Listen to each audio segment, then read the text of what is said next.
नहीं है और बीच में जो भी है डायरेक्ट जनता ले रहा है। क्या ले रहा है? जनता भागीदार बन रहा है। ठीक है।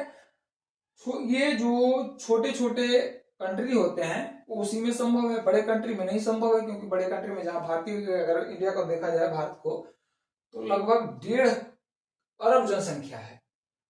लगभग 1.5 अरब जनसंख्या। इतने जनसंख्या को एक जगह या हर चीज से मत लेना संभव नहीं है, इसलिए यहाँ डायरेक्ट डेमोक्रेसी नहीं अपनाया जा सकता है। इनडायरेक्ट डेमोक्रेसी होता है जिसमें जनता जो है डायरेक्ट रूप से भाग नहीं लेता है। वो डायरेक्ट रूप से भाग नहीं लेकर के वो अपना प्रतिनिधित्व चुनता है।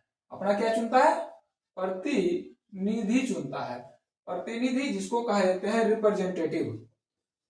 रिप्रेजेंटेटिव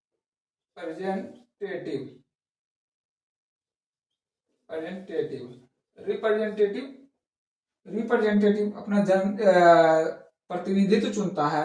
और यह प्रतिनिधि, जो जनता का प्रतिनिधित्व होता है, वह शासन में भाग लेता है। इनडायरेक्ट में यह जो होता है डायरेक्ट डेमोक्रेसी छोटे छोटे कंट्री में मना है, जो है लागू किया जाता है, या छोटे छोटे कंट्री में लागू है। छोटे, खास करके स्विट्जरलैंड छोटा है, या आपको अभी तो बताया कि विद्यालय है, विद्यालय क्लासरूम है, क्लासरूम में उस निर्णय को लगाया जा सकता है। लेकिन अगर पूरा का पूरा महाविद्यालय है या कोई यूनिवर्सिटी है, वहां नहीं लागू किया जा सकता है। उसी तरह से पूरे अगर कंट्री की जनसंख्या ज्यादा है तो वहां जो है डायरेक्ट डेमोक्रेसी नहीं लाया जा सकता है। तो उसके लिए एक अलग बनाया गया कि डायरेक्ट रूप से जनता जो भागीदार बने, तो डायरेक्ट रूप से जनता भागीदार बने, तो उसके लिए क्या किया गया? प्रतिनिधित्व प्रकार का डेमोक्रेसी यानी रिप्रेजेंटेटिव डेमोक्रेसी लाया गया।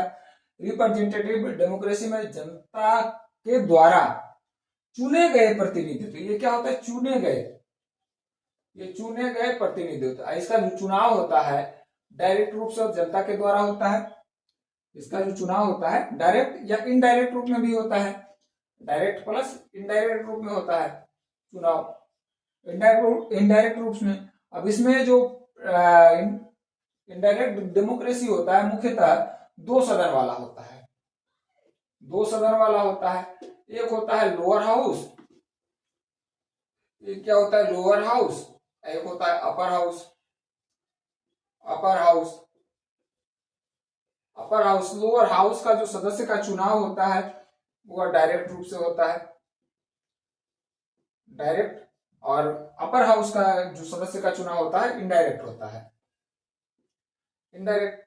अब इसको कहते हैं लोअर हाउस। किसको कहते हैं? लोअर हाउस कहा जाता है लोकसभा को।